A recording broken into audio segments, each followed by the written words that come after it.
Hello, and welcome to another video episode of my podcast.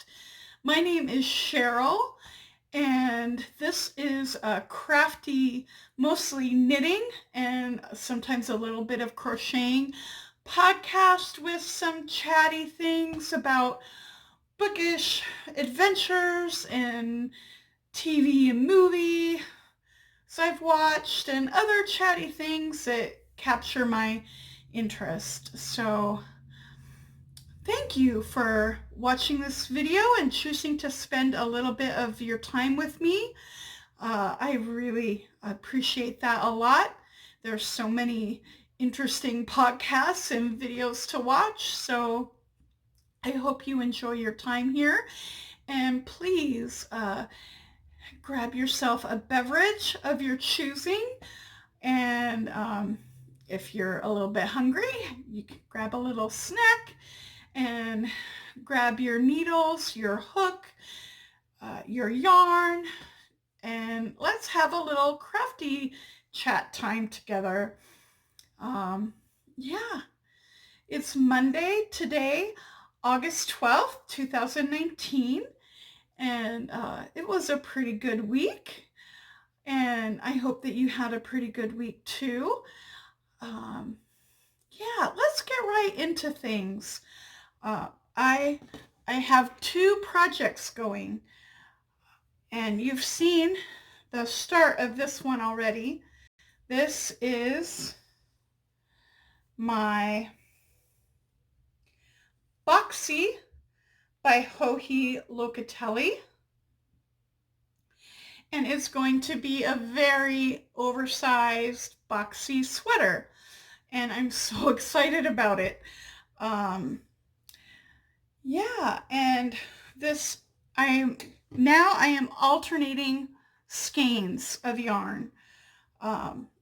This is the new ball or skein that I started adding in, and this is the first one that I cast on and began with. So this one is about to be finished, and I'm going to be adding a new one in, and I'm still going to alternate it with this one. Alternating skeins is it's something you should do with big projects using hand-dyed yarn. And this does happen to be hand-dyed yarn with some variegation. And the beauty of hand-dyed yarn is that each skein is a little bit different. And it's not like it's all the same dye lot, and you can, everything matches with no problem.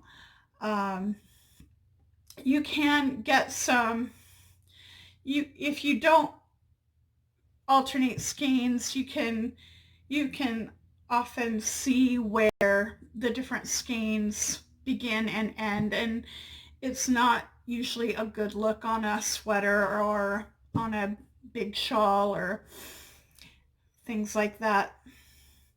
I am using the helical method this time for the first time to do the alternating. Before, I've always just changed yarns at the end of the round, and then you twist one around the other and use the new one. But that usually creates almost like a seam, and I don't always like the look of that. And around the YouTube knitting podcasts, this helical knitting has become this year a popular workaround for that problem when you're knitting in the round and you need to alternate skeins. The method that I'm using is what Babbles Traveling Yarn is a really good podcast, and I am so sorry, but I am blanking on her name, but she's a lovely lady that hosts that podcast. But she did a tutorial on helical knitting and alternating yarns that way. And that is the technique that I'm using. There are other ways to do helical knitting. Before I settled on this one, I did watch the Very Pink Knits tutorial. She does it a different way, and it's the Very Pink tutorial is excellent if you're actually wanting to do stripes and you've got like three or four or more than 2 colors. If you've got more than 2 yarns that you want to change and you want to do like 1 row stripes, the Very Pink Knits tutorial is excellent for that. But if you're only got 2 different yarns and you're just alternating skeins to help the yarn blend, the Babbles Traveling Yarn is an excellent technique for that. And basically all you're doing is you start alternating, you add the new skein in at the beginning of the round, you drop the yarn you were using, pick up the new skein, go around, and then 3 stitches before the end of the round, 3 stitches before you started with that yarn, you drop that yarn and then you just pick up you slip the 3 last stitches from your left needle to your right needle. You're not going to stitch those, just pass them over by slipping them, and then you'll pick up the yarn that you dropped and knit with that one all the way until 3 stitches before you changed yarn. And then again, you will slip the last 3 stitches from your left needle to your right needle, and then drop that ball and pick up the new yarn and go around. And you're always changing where you're switching between the skeins, and that keeps you from having that kind of fake seam form. And it also means you don't get any jog. If you were using it with 2 or 3 colors to stripe, there'd be no jog in your stripe. There wouldn't be a step to show where the stripes begin and end. So it looks really tidy and really neat. You can't see where the changes are happening, and it's very easy to do. Yeah, so it's great. I'm really glad I tried this. I think I'm gonna keep it for the future when I need to alternate skeins. And yeah, so I did today also cast on a new project, and I cast on socks. I cast 2 socks on. I'm starting at the cuff, like I nearly always do. I rarely knit socks toe up. If you really want a lot of details about how I like to knit my socks, I do have an episode that really focuses on socks, and I even called it Sock Talk. But yep, here are my 2 9-inch circular Chow Goo needles, in US 1 or 2.25 millimeter size. And the yarn that I'm using for these socks is Patton's Croy FX, which is kind of a stripy kind of color transitioning yarn, and the color repeats and the color changes are really, they're not very regular, which is fun, but it also means that you're gonna have not matching socks. With the Patton's Croy, you cannot make your stripes match. It's just not gonna happen. That doesn't bother me at all. And also what I really like about the FX colorways of Patton's Croy is that they look almost, they're machine spun and they're totally commercial yarns, but the way they do different strands with different colors and put them together, it does give a little bit of the effect of hand spun yarn, the way it kind of barber poles, and I love that look. And I am not a hand spinner. I have no plans ever to learn to spin. I have no desire to spin yarn, but I love the look of hand spun. So this is a nice little, it's a little different look, and it's kind of fun to kind of have a little bit of a hand spun yarn look in my socks. So I have no pattern stitching going on in the Boxy. It's pure stockinette, which makes for a very, very calming, relaxing, grounding project. It's just very zen. But I do then want a little bit of a pattern, a little something something to stimulate my brain with my other project. So I am going to use the Mercury Socks pattern, which is available as a free download, a PDF pattern on Ravelry.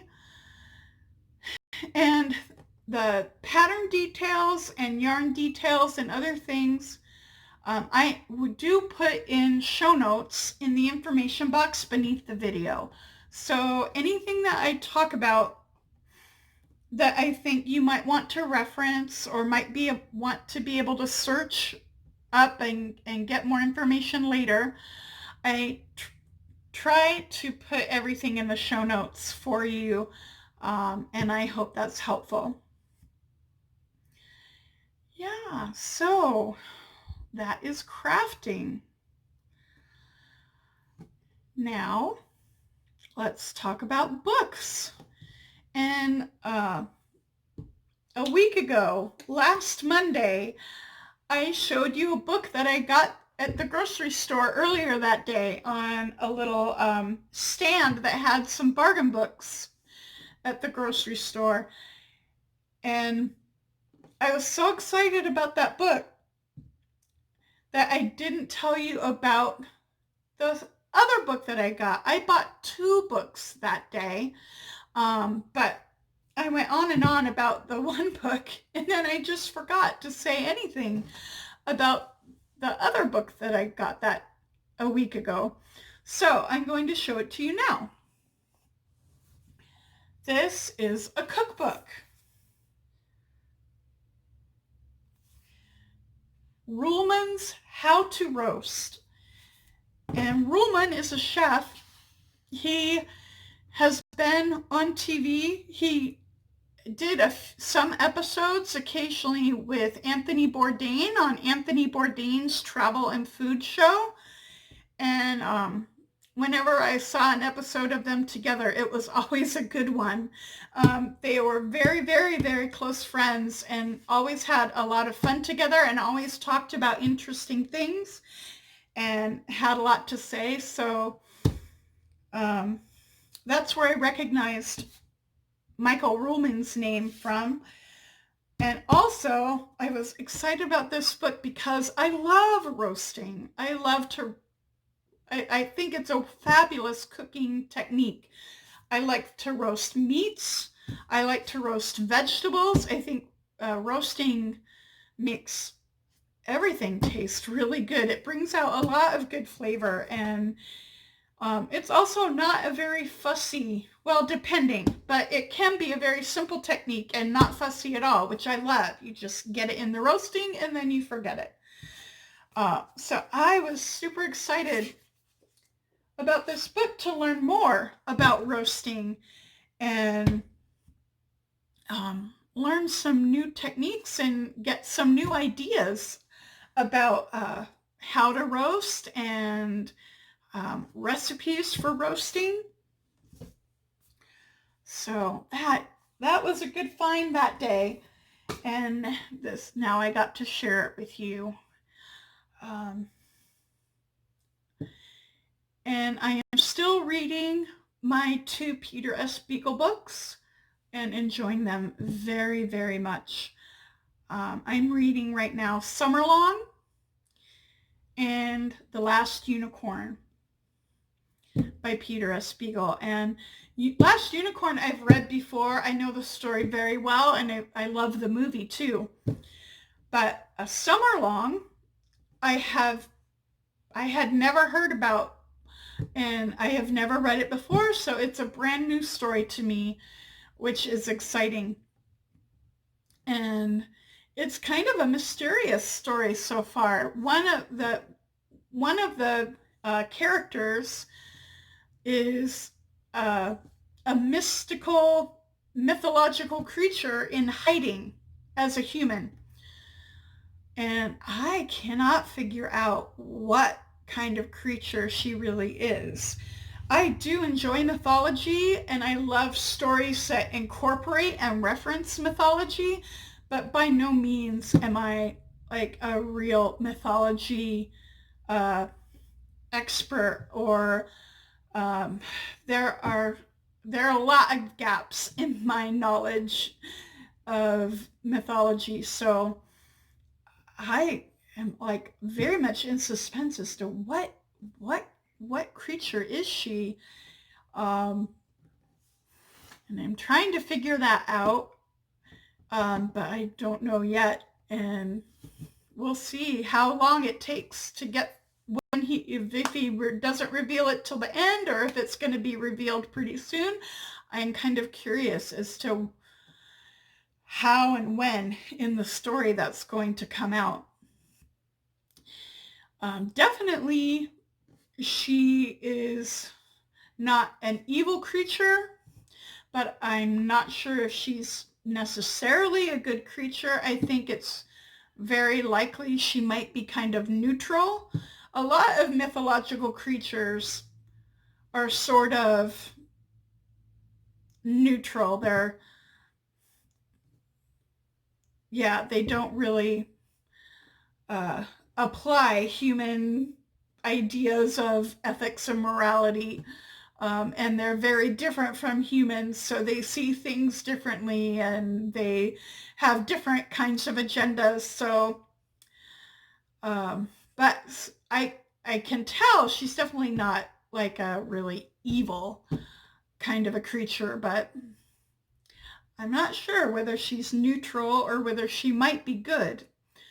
I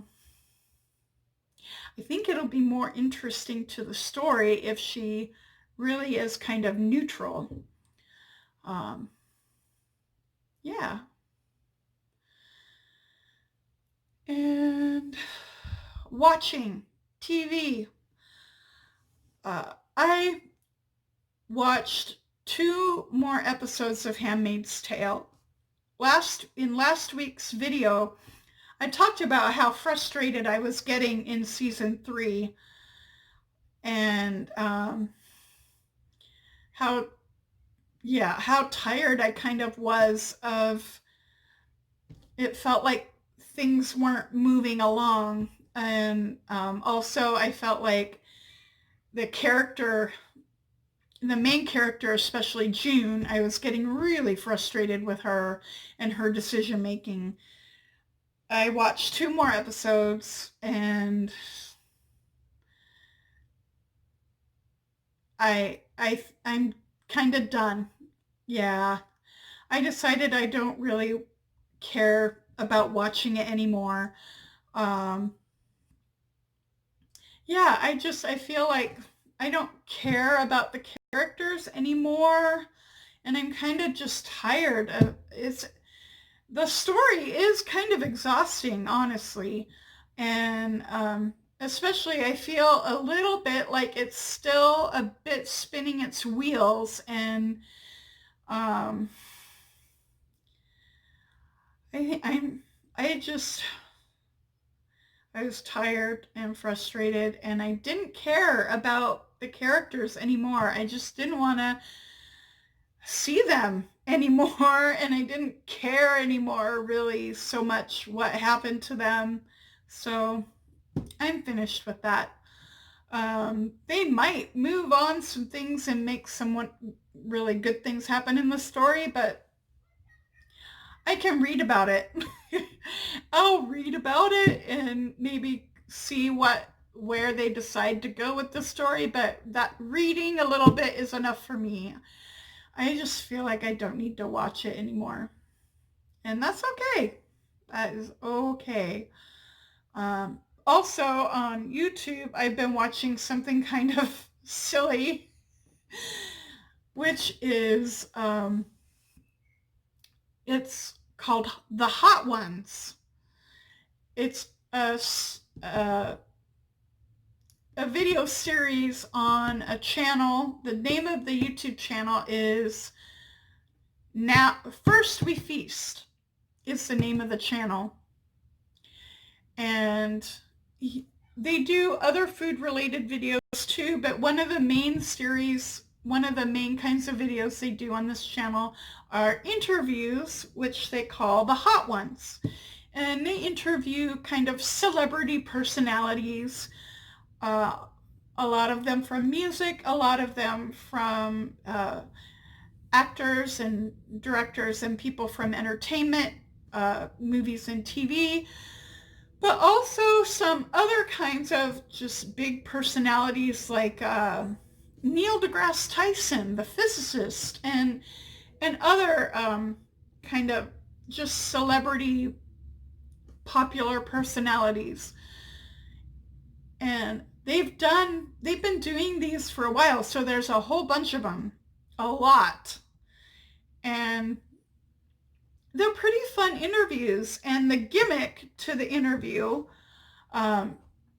just to give it a little bit of freshness, is that, and to tie it in with the food theme, because it is it's a food themed channel, is that while the interview is happening, the celebrity and the host eat hot wings. And it's like a challenge. It's set up like a challenge where there's 10 different sauces, and they start out pretty mild and pretty tame, and they go from that all the way up to like 100,000 Scoville. I mean, they give the Scoville units for every sauce on the screen, you can see. Anyway, but so it goes from like really tame and mild and easy to like crazy hot. And so it's kind of fun to watch that too, to see how they react. And also, I think it's a strategy on the host part to kind of break down some of the defenses and get the celebrity to be a little bit more candid, a little bit unguarded, kind of distract them a little bit with the heat and the pain, and then maybe you know, a little different side to their personality will come out, and maybe not their standard answers to the same questions, you know, a little bit more honesty, a little bit more realness.